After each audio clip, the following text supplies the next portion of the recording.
Hello.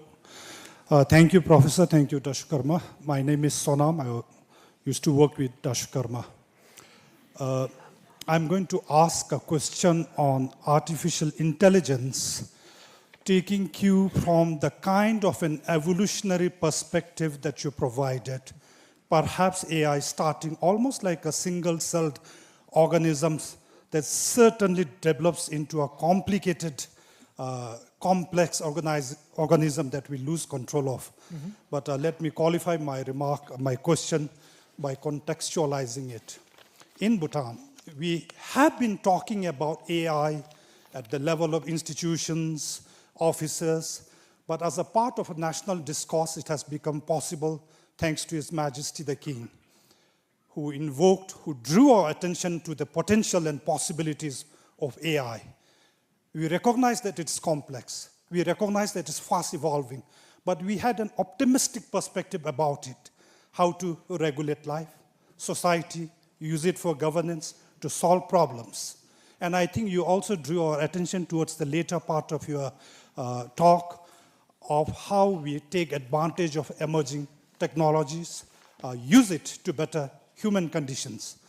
But you began with a totally new perspective.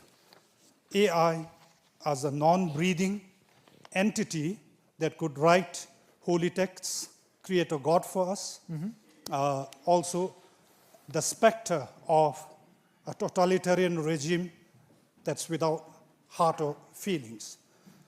So then someone like me, how I understand is that you paint this almost like an evolutionary process, but at some point of time in the process, humans lose control.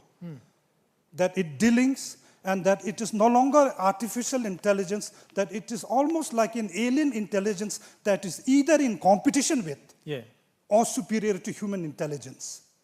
So my question is, at what point of time do humans lose this control? And if this question, and actually, because this is not so archaic, it's not so ancient, so at what point of time did humans begin to have a sense of this loss of control over technology, that we saw technology not as an enabler, but as a disrupting force? And if this question were even valid, as a historian, as a scholar, how do we as human, as society, as communities, as government, start to deal with that before we lose control, that AI serves humanity and humanity does not become servile to AI? Thank you. Last. So, I mean, the fear about losing control to our own creations is very old. We see it in most mythologies. We see it certainly in modern literature and art, going back, say, to Frankenstein by Mary Shelley in the early 19th century. So this fear is old. What is new is that AI is the first tool, that the danger there is real, because it's the first tool that can really take power away from us. A knife couldn't do it, an atom bomb couldn't do it, because it couldn't make decisions. They always needed us to make the decisions. Now there is something that can make decisions instead of us, so the danger is real. When do we cross the point? It's not a single point in time. It's a process, but it's a very rapid process, and we are already in the middle of it. We are already losing power. We are already losing control. And most people don't understand what is happening. They don't understand how AI works, how social media works. And now the idea, like you have in science fiction, that you have a computer trying to take over the world, so let's pull the plug. And pull the plug on the computer so it doesn't take control. How do you pull the plug on social media? It's not a single computer. It's on every computer. And now our economy, our social life, our politics depends on it. Who wins or loses elections increasingly depends on social media. So how can politicians pull the plug on social media when they depend on it? And social media was very primitive AI. There is AI in social media. In social media, the content is produced by human beings. AI, very primitive AI, is used only in order to curate the content, to decide what to show each person. Like you have a TikTok account, so there is an AI that decides what videos to show you. You have a Facebook account, the same thing. And even though it was very primitive, it was enough to completely disrupt human society. Because, again, this AI was given the task of maximizing engagement, of gaining the attention, more and more attention of people.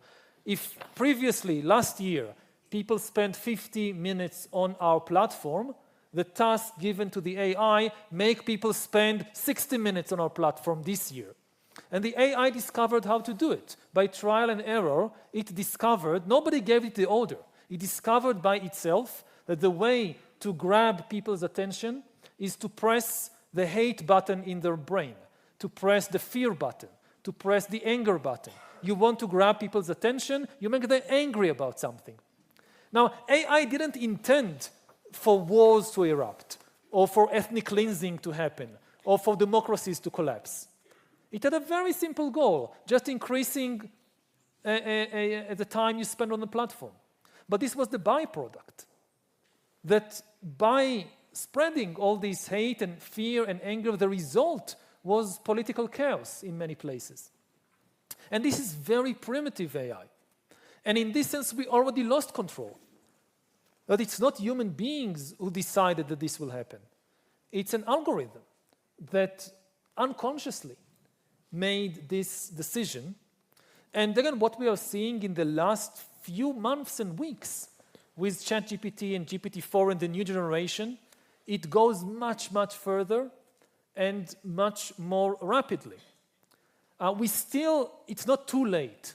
We still have agency, we still have power. If the governments of the world, if the big corporations of the world will decide, slow down, they can still do it. Yes. But for how many more years, we don't know.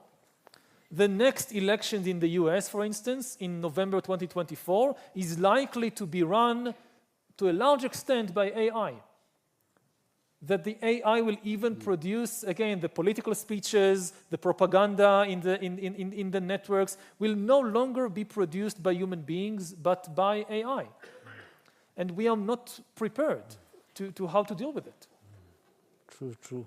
I think there must be some linkage to the bottom line in terms of the rationalizing the algorithm is doing to press all the right buttons for all the wrong reasons. Again, the bottom line, it was human beings gave the initial task. Yes. Human beings told the algorithm, increase the time people spend on our platform. This was a human command. True, but then the discovery that the way to do it is by spreading, say, videos that create anger and hatred. This was a discovery of AI.